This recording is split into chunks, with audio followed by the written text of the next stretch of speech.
चलें class I hope आवाज़ आ रही है। अगर आपको आवाज़ आ रही है तो मुझे बस एक दफ़ा ओके कर दें, फिर हम लोग इसमें करते हैं। जी सर आ रही है। ठीक है, बेहतरीन हो गया। अच्छा, लास्ट क्लास के अंदर हमने क्या किया था? लास्ट क्लास के अंदर हमने जो है इस चीज़ को डिस्कस किया था, force on a current carrying conductor. इस चीज़ को हमने डिटेल में डिस्कस किया था कि अगर मिसाल के तौर पे मैग्नेटिक फील्ड मौजूद है आपकी, और मैग्नेटिक फील्ड के अंदर से कोई कंडक्टर गुजर रहा है तो उसके ऊपर फोर्स लगेगी, और जो फोर्स लगेगी वो परपेंडिकुलर डायरेक्शन में लगेगी। इसको मैंने आपको ये एक्स वाई जी कोऑर्डिनेट्स के पर्सपेक्टिव से ये बात समझाई थी।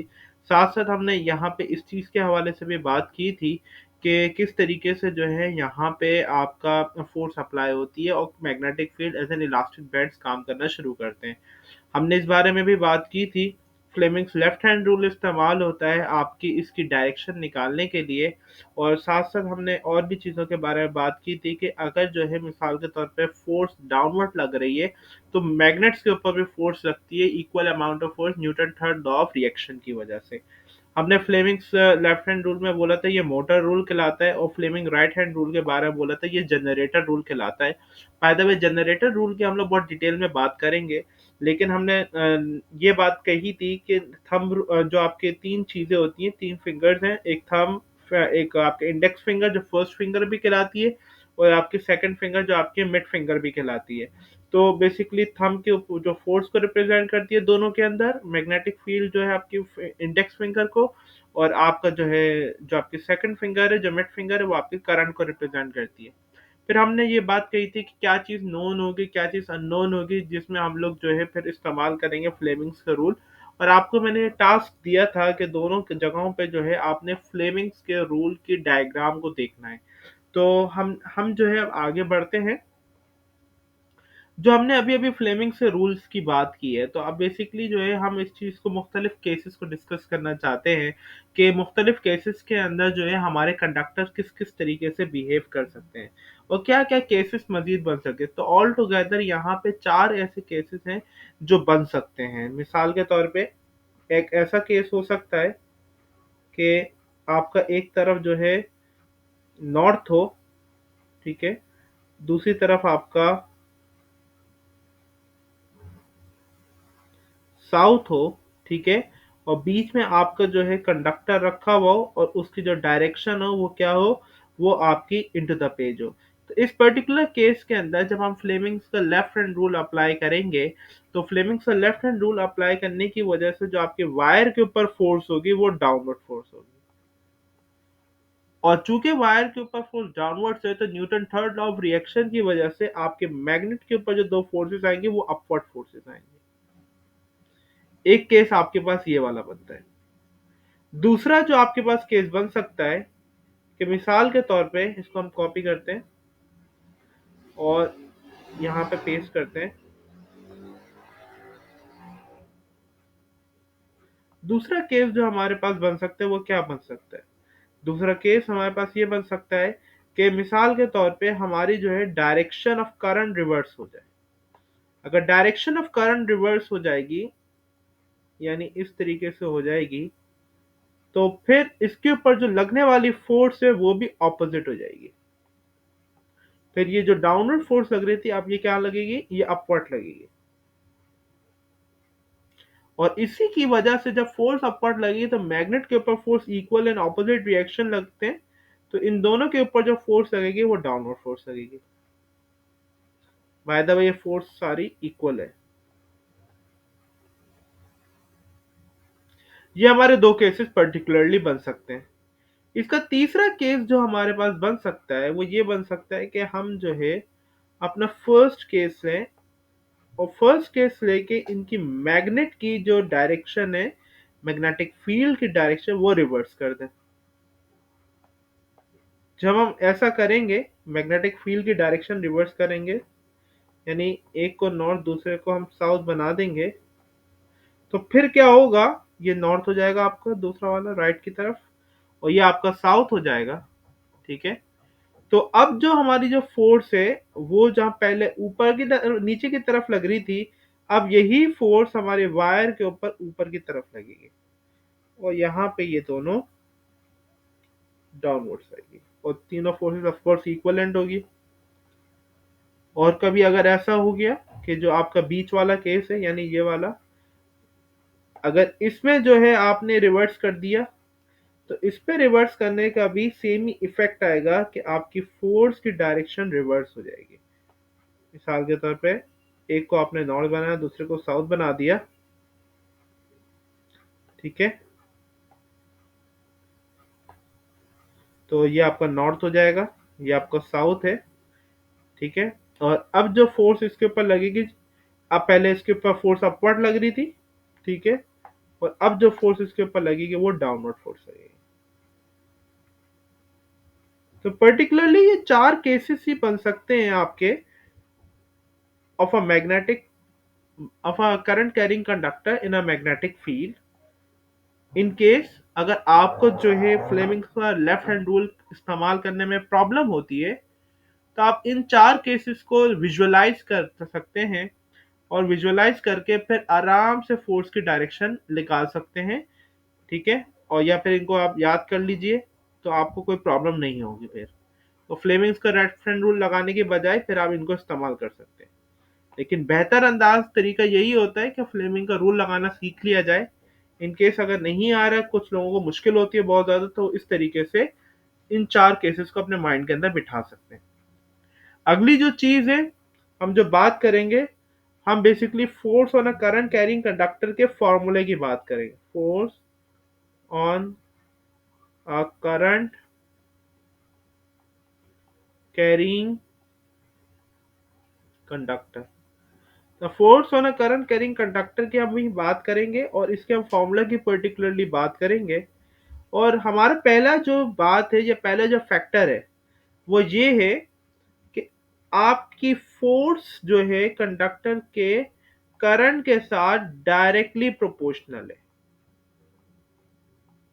यानी F is directly proportional to I। तो अगर तो आप जो है एक वायर से 1 एम्पियर करंट निकाल लें और उसी सिमिलर वायर से आप 2 एम्पियर करंट भेजेंगे तो 1 एम्पियर करंट जो है वो आपके उसके ऊपर कम फोर्स लगेगी, 2 एम्पियर करंट की फोर्स ज्यादा लगेगी। इसलिए जो है फोर्स डायरेक्टली प्रोपोर्शनल है करंट के, जितनी ज्यादा करंट उतनी ज्यादा मैग्नेटिक फोर्स। जो दूसरा फैक्टर है जो आता है आपका, वो आता है force is directly proportional to length. और मैं इसको ज्यादा इलेबोरेट करना चाहूंगा, length of conductor present in the magnetic field. जितना बड़ा कंडक्टर मैग्नेटिक फील्ड के अंदर होगा, जितनी ज्यादा उसकी लेंथ होगी उतनी ज्यादा उसके ऊपर फोर्स लगेगी। तो पर्टिकुलरली इसको इलेबोरेट करना जरूरी था। तो हम यहाँ लिख सकते हैं force is directly proportional to length, ठीक है। और हम इसको इस तरह से भी दिखा सकते हैं, जैसे मिसाल के तौर पर एक बड़ा वायर है आपके पास और एक छोटा सा वायर है। तो जो बड़ा वायर है उसके ऊपर जो फोर्स लगेगी वो आपकी ज्यादा फोर्स होगी एज कम्पेयर का छोटा वायर है उसके ऊपर आपकी कम फोर्स लगेगी ऑफकोर्स। क्यों भाई? क्योंकि बड़ा वायर के चारों तरफ यहाँ पे भी सब जगह बहुत सारी जगहों पे आपकी उसको फोर्स महसूस होगी, मैग्नेटिक फोर्स लगेगी। लेकिन जो छोटा वायर है उसके सिर्फ उसे कुछ ही जगह पे मैग्नेटिक फोर्स लगेगी। तो ये सारे कंबाइन होके आपके बड़े मैग्नेट्यूड ऑफ फोर्स बन जाती है और ये सारे कंबाइन होके छोटी मैग्नेट्यूड ऑफ फोर्स बनती है। इसलिए हम ये बोल सकते हैं कि force is directly proportional to length. तो अब और पर्टिकुलरली लेंथ इन फील्ड की बात हो रही है। तो अब हमारे पास दो कंडीशन समझ में आ गई हैं। एक हमारे पास ये कंडीशन है, दूसरी हमारे पास ये कंडीशन, अब इनको कंबाइन करके लिखना है। और जब इनको कंबाइन करेंगे तो हमारे पास होगी force is directly proportional to current and length. और बेटा ये आपको पता है अच्छे से, ये प्रोपोर्शनैलिटी का साइन कहलाता है। और जब भी प्रोपोर्शनैलिटी का साइन रिमूव किया जाता है तो एक कांस्टेंट इंट्रोड्यूस होता है। और यहाँ पे जो कांस्टेंट इंट्रोड्यूस होगा that is B I L, यानी बी आपका जो है कांस्टेंट होगा और बी आपका रिप्रेजेंट करता है किस चीज को? मैग्नेटिक फील्ड स्ट्रेंथ को रिप्रेजेंट करता है।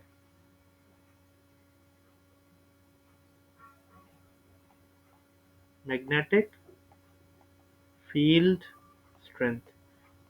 और ये बताते भी चले हम कि मैग्नेटिक फील्ड स्ट्रेंथ का एक और बड़ा मशहूर ज़माना नाम है जिसे बहुत ऑफनली इस्तेमाल किया जाता है, that is magnetic flux density. Magnetic flux density, ठीक है, ये इस तरीके से आपका इस्तेमाल किया जाता है। तो मैग्नेटिक फ्लक्स डेंसिटी ऑलरेडी आपके सामने चीज मौजूद है, और अब हम इसकी बात करते हैं मैग्नेटिक फ्लक्स डेंसिटी की ही, कि कुछ डिटेल इसके अंदर लेके जाते हैं। उससे पहले कि मैं डिटेल्स के अंदर मजीद जाऊं, जो अभी तक हमने पढ़ा है इसके अंदर अगर आप लोगों में से किसी को कोई क्वेश्चन हो तो पूछ लें। नहीं सर, क्लियर है। Very good. सर ये जो ना क्या कहते हैं force is directly proportional to current, बस ये एक दफ़ा और समझा दें। अच्छा देखो, असल में बात पता है क्या होती है ना, अगर हम थोड़ा सा इसको पीछे की तरफ लेके चलो ना, मैं तुम्हें यहाँ पे देखो। अब देखो, जिसकी जो करंट कम होगा ना, वो छोटा सर्कल प्रोड्यूस करेगा, छोटी मैग्नेटिक फील्ड प्रोड्यूस करेगा। जो बड़ा सर्कल, ज्यादा जो सॉरी जिस वायर के अंदर करंट ज्यादा होगा उसके अराउंड जो मैग्नेटिक फ्लक्स डेंसिटी है वो ज्यादा प्रोड्यूस होगी, उसकी मैग्नेटिक फील्ड क्या होगी, स्ट्रॉन्गर होगी। और जब मैग्नेटिक फील्ड स्ट्रॉन्गर होगी तो ये जो रबर बैंड की तरह काम कर रहे हैं ना, ये और तेजी से जल्दी से काम करेंगे और स्ट्रेंथ के साथ काम करेंगे। ये जो तुम बैंड होता हुआ देख रहे हो ना, ये और ज्यादा बैंड हो जाएंगे अगर इसकी जो है फ्लक्स डेंसिटी ज्यादा हो जाएगी अंदर वाले वायर की। तो फिर क्या होगा, इंटरेक्शन हैवी होगा, हाई इंटरेक्शन होगा। जब हाई इंटरेक्शन होगा तो फोर्स भी कितनी लगेगी, ज्यादा लगेगी, क्योंकि इंटरेक्शन ज्यादा हो जाता है मेरा आपस सही में। है। ये रीजन है सर, डन हो गया ना।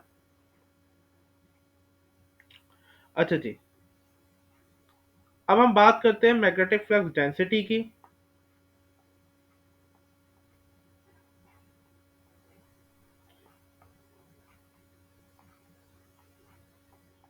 तो मैग्नेटिक फ्लक्स डेंसिटी की अभी अभी हमने बात की है। मैग्नेटिक फ्लक्स डेंसिटी यानी मैग्नेटिक फील्ड ही होती है।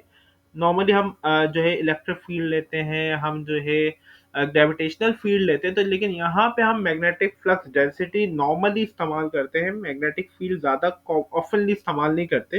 हालांकि एक ही चीज़ है, लेकिन चूंकि आप A2 के अंदर खड़े हैं तो थोड़ा सा टेक्निकल वोकेबलरी आपके पास मौजूद होनी चाहिए। तो मैग्नेटिक फ्लक्स डेंसिटी होती क्या है, it is the force per unit length on a conductor carrying unit current normal to the magnetic field, magnetic field के नॉर्मल, ठीक है। और इसमें जो है हम इस्तेमाल करते हैं B is equals to F upon I L.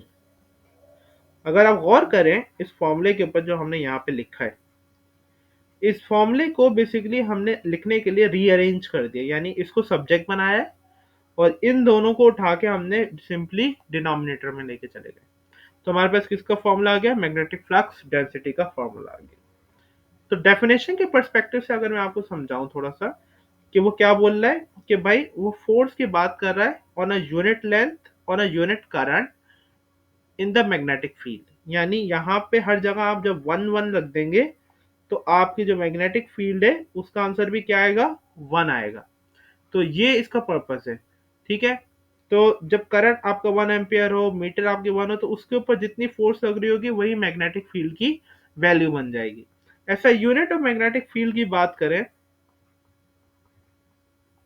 ऐसा यूनिट ऑफ फील्ड जो होता है वो आपका टेस्ला होता है, जो कि कैपिटल टी से रिप्रेजेंट किया जाता है। इसमें थोड़ा सा मैं इलेबोरेशन करना चाहूंगा कि 1 टेस्ला क्या होगा फिर, क्योंकि बहुत नॉर्मली कभी कभार पूछ लिया जाता है कि what is meant by 1 Tesla. तो 1 टेस्ला यानी 1 मैग्नेटिक फील्ड की बात कर रहे हैं, या फिर हम कर सकते हैं इसको थोड़ा सा क्वेश्चन पर्सपेक्टिव से, हेडिंग पर्सपेक्टिव से भी लिख सकते हैं, डिफाइन द टेस्ला, यानी 1 capital T.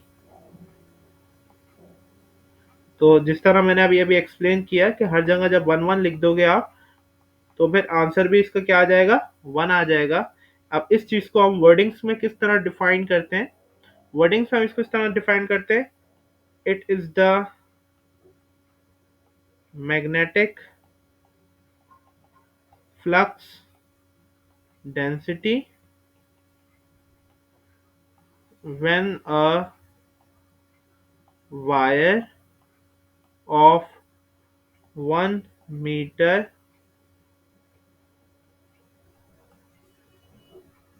carrying 1 ampere of current experiences 1 Newton of force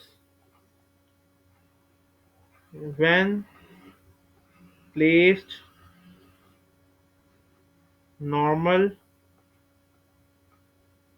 to magnetic field। तो क्या मतलब है भाई, मतलब ये है आपका कि आप जब जो है 1 ampere of the 1 ampere of a current 1 metre of a length magnetic field के अंदर रखे और वो जो फोर्स आप एक्सपीरियंस करें वो 1 न्यूटन फोर्स हो, तो ये तमाम का तमाम जो बराबर होगा वो 1 टेस्ला के बराबर हो जाएगा। इसके बाद जो अब हम कॉन्सेप्ट को डिस्कस कर रहे हैं, अब एक थोड़ा सा एक डिफरेंट कॉन्सेप्ट है, थोड़ा सा अपना दिमागों को खोलने की जरूरत है। अभी एक चीज हमने पढ़ी है मैग्नेटिक फ्लक्स डेंसिटी, जो कि कैपिटल बी है, मैग्नेटिक फील्ड स्ट्रेंथ भी कहते हैं, इसका दूसरा नाम मैग्नेटिक फ्लक्स डेंसिटी रख दिया हमने। अच्छा जी, अब एक चीज है जिसे हम पढ़ लें और उसका नाम होगा आपका मैग्नेटिक फ्लक्स, सिर्फ और सिर्फ मैग्नेटिक फ्लक्स। एक चीज है मैग्नेटिक फ्लक्स डेंसिटी और एक चीज है मैग्नेटिक फ्लक्स। मैग्नेटिक फ्लक्स की बात करें, इसका जो यूनिट होता है ये आपका फाई कहलाता है, ठीक है। इस यूनिट से ये रिप्रेजेंट भी किया जाता है मैग्नेटिक फ्लक्स। तो चलो मैग्नेटिक फ्लक्स के रिलेटेड हम थोड़ा बात करना शुरू करते हैं। तो मैग्नेटिक फ्लक्स और मैग्नेटिक फ्लक्स डेंसिटी के एक और डिफरेंस में हाईलाइट जरूर करना चाहूंगा कि magnetic flux density is a vector quantity, जबकि magnetic flux is a scalar quantity. अभी आपके समझ में आ जाएगा कि मैग्नेटिक फ्लक्स होता क्या है। असल में होता क्या है कि मिसाल के तौर पे अभी तो हम मैग्नेटिक फ्लक्स डेंसिटी की बात करें, यानी मैग्नेटिक फील्ड की बात करें। अब मैं मैग्नेटिक फ्लक्स डेंसिटी वाला वर्ड थोड़ा सा इस्तेमाल करने से गुरेज कर रहा हूँ, सिर्फ आप लोग को समझाने के लिए। उसकी जगह मैं इस्तेमाल करूंगा मैग्नेटिक फील्ड की, मैग्नेटिक फ्लक्स जो है वो अलग से इस्तेमाल कर रहा हूँ। तो अब जरा गौर से सुनिएगा। तो जब भी आपकी कोई मैग्नेटिक फील्ड, ठीक है, आपकी कोई भी मैग्नेटिक फील्ड है, ठीक है, वो क्या करती है, वो आपके एक पर्टिकुलर एरिया से गुजरे।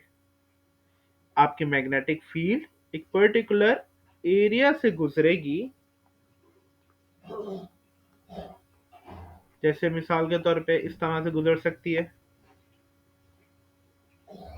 ठीक है, इस तरह से एंटर हो सकती है, इस तरह से।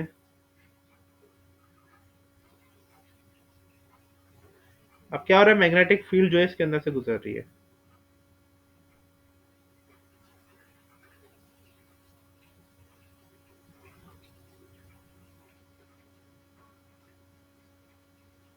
अब ये मैग्नेटिक फील्ड इसके अंदर से गुजर रही थी, इस एरिया के अंदर से, ठीक है। अब हुआ क्या कि आपके एरिया से कोई मैग्नेटिक फील्ड गुजर रही है, उसके अंदर से कोई मैग्नेटिक फील्ड पास कर रही है। तो अब ये चीज क्या कहलाएगी, तो यहां पे मैग्नेटिक फील्ड का एक एरिया से गुजरना, ये आपका मैग्नेटिक फ्लक्स कहलाता है। मैग्नेटिक में दोबारा रिपीट कर रहा हूँ, मैग्नेटिक फील्ड का एक एरिया से गुजरना आपका मैग्नेटिक फ्लक्स कहलाता है। देखो हर जगह मैग्नेटिक फील्ड मौजूद रहे, हमें उससे कोई प्रॉब्लम नहीं है, लेकिन अगर वो मेरे दिए हुए पेपर के अंदर से गुजरेगी तो अब ये मैग्नेटिक फ्लक्स कहलाएगी। ठीक है, और अगर मैं थोड़ा सा इसको यहाँ पे लिखूं भी अपनी एक्सप्लेनेशन के पर्सपेक्टिव से कि magnetic flux phi is the total magnetic field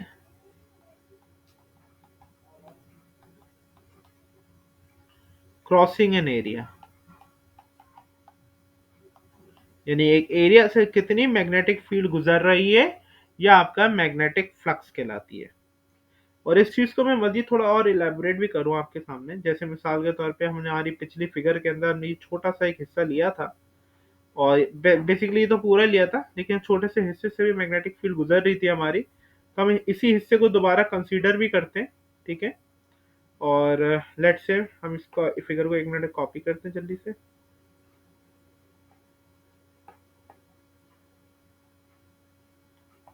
तो यहाँ हम पेस्ट करते हैं अगर, और इरेज करना चीज़ों को शुरू करते हैं।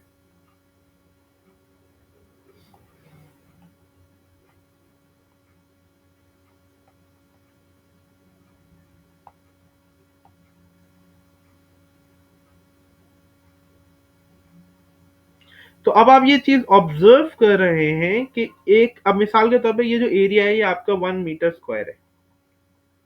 1 मीटर स्क्वायर हमने छोटा सा एरिया ले लिया जिसका नाम है 1 मीटर स्क्वायर एरिया। ठीक है, छोटा सा बॉक्स ले लिया।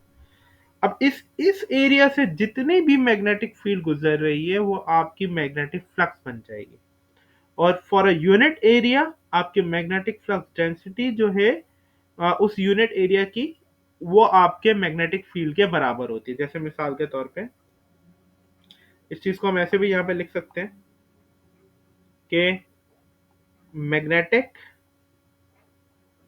Flux density, magnetic flux density का मतलब वही magnetic field is magnetic field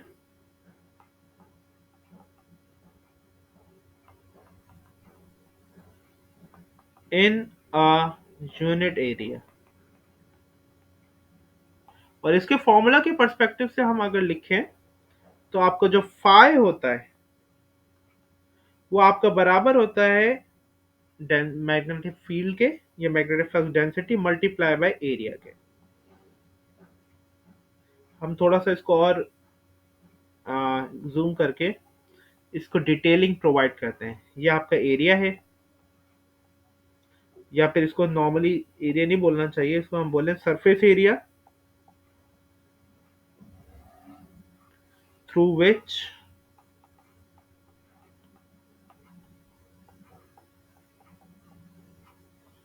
field passes, ऐसा सरफेस एरिया जिसके अंदर से फील्ड पास करे, और इसका ऐसा यूनिट जो होता है वो आपका क्या होता है, वो आपका मीटर स्क्वायर होता है।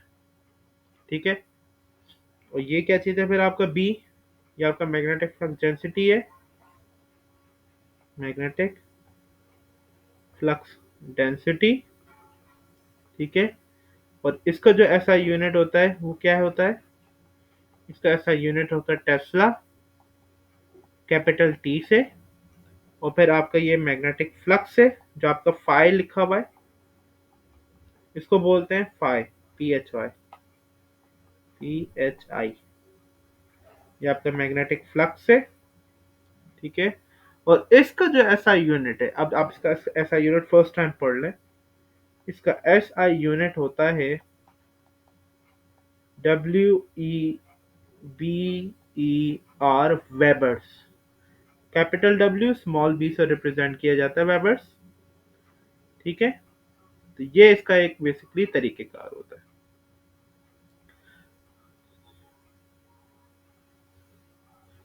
तो आई होप ये वाली बात आपके समझ में आ गई होगी।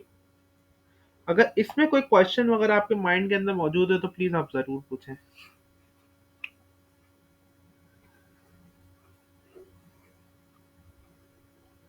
Any questions please. सही, magnetic field, sorry, magnetic flux density और मैग्नेटिक फ्लक्स में डिफरेंस क्या है? देखो मैग्नेटिक फ्लक्स डेंसिटी असल में मैग्नेटिक फील्ड ही है, ठीक है। और अच्छा मैग्नेटिक फ्लक्स खुद क्या होता है, अगर एक एरिया से जितनी मैग्नेटिक फील्ड हमारे पास एक्यूमुलेट हो रही है, उस एरिया से जितनी मैग्नेटिक फील्ड गुजर रही है, उसे हम मैग्नेटिक फ्लक्स बोल देते हैं। अच्छा और अगर मतलब इन, हाँ वही, बोलो अच्छा बोलो प्लीज बिल्कुल। अच्छा मतलब लाइक बेसिकली क्या, अगर किसी एक मतलब ये कहते हैं किसी कहीं से भी लाइक मैग्नेटिक फील्ड गुजर रही है तो वो मैग्नेटिक फ्लक्स डेंसिटी है, एंड अगर 1 मीटर स्क्वायर के एरिया से गुजर रही है तो वो मैग्नेटिक फ्लक्स है। उल्टा बोल दिया तुमने, अच्छा उल्टा बोल दिया। उल्टा बोल दिया तुमने। अगर 1 मीटर स्क्वायर से गुजरेगी तो वो मैग्नेटिक फ्लक्स डेंसिटी है। एग्जैक्टली, वही एंड आपकी अगर मैग्नेटिक फील्ड के बराबर हो जाएगा। अगर नॉर्मली गुजरे तो बस लाइक वो मतलब मैग्नेटिक फ्लक्स है। वो मैग्नेटिक फ्लक्स है। बस सही, परफेक्ट। ठीक है। सही है। तो ये एक इम्पोर्टेंट बात थी जो हमने डिस्कस करनी थी। चलो फिर इसमें जो है बस एक मजीद छोटी सी एडिशन में करना चाहूंगा कि मैग्नेटिक फ्लक्स में जो है आपका नॉर्मली जो आगे आता है, आपका आता है कॉस थीटा, ठीक है। आपका कॉस थीटा आता है। और नॉर्मली जो मैग्नेटिक फील्ड है, जो फोर्स होती है, उसके आगे आपके आता है साइन थीटा, ठीक है। तो पता ये चला कि आपका जो फोर्स होती है वो मैक्सिमम होती है 90 डिग्री के ऊपर। 90 degree to what? 90 degree to magnetic field. तो आपका जो करंट कैरिंग कंडक्टर है वो मैग्नेटिक फील्ड के 90 डिग्री के ऊपर रखा होना चाहिए। अगर मिसाल के तौर पे मैं थोड़ा सा इसको बनाने की कोशिश करूं आपके सामने, अ, सर कॉस थीटा किसके आगे आता है? वो आपका इसके आगे आता है, जो हमने पीछे फॉर्मूला पढ़ा ना फाई वाली चीज, इसके आगे आता है। ठीक, ठीक है। और जो फोर्स वाली हमने पढ़ी है ये हमारे इसके आगे साइन थीटा आता है। असल में एफ हमारा वो है ना, वेक्टर क्वांटिटी है, तो नॉर्मली वेक्टर क्वांटिटी से साथ साइन थीटा आ रहा होता है। लेकिन हम इसकी बेसिकली कॉन्सेप्ट को समझना चाहते हैं, हम रट्टा नहीं लगाना चाहते। तो ये आपका अगर करंट है और ये आपकी मैग्नेटिक फील्ड है, तो ये दोनों आपस में 90 डिग्री बना रहे हैं। तो इस केस के अंदर जो आपकी फोर्स है वो मैक्सिमम लगेगी, ठीक है। तो हम यहाँ पे लिख सकते हैं मैक्सिमम फोर्स। लेकिन अगर ऐसी कहानी हो जाए कि करंट आपका इस डायरेक्शन में आए, तो यहाँ पे आपके मैग्नेटिक फील्ड के ये पैरेलल आ गया, ठीक है। तो हम यहाँ पे लिख सकते हैं पैरेलल टू मैग्नेटिक फील्ड। तो ये चूंकि पैरेलल आ गया है, यानी एंगल इसमें कितना होता है, 0 डिग्री एंगल होता है आपका। तो 0 डिग्री एंगल के ऊपर आपकी जो है नो फोर्स है। कितनी फोर्स है? नो फोर्स,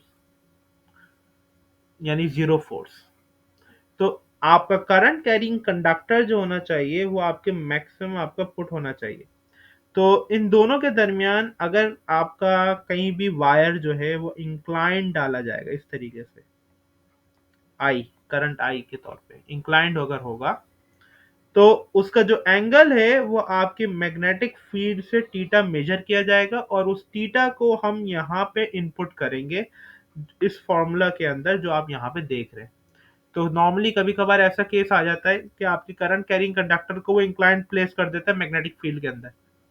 तो उस केस के पर्सपेक्टिव से आपको ये क्लियर होना चाहिए कि आपका जो एंगल होगा वो आपका जो है मैग्नेटिक फील्ड से मेजर किया जाएगा।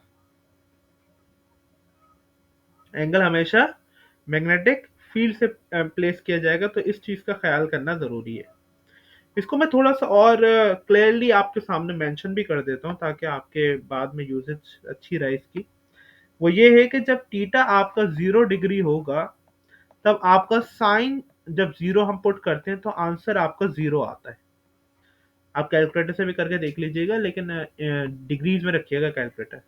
तो आपका जो फोर्स आएगी वो कितनी आएगी? 0 आएगी। फोर्स 0 क्यों आएगी?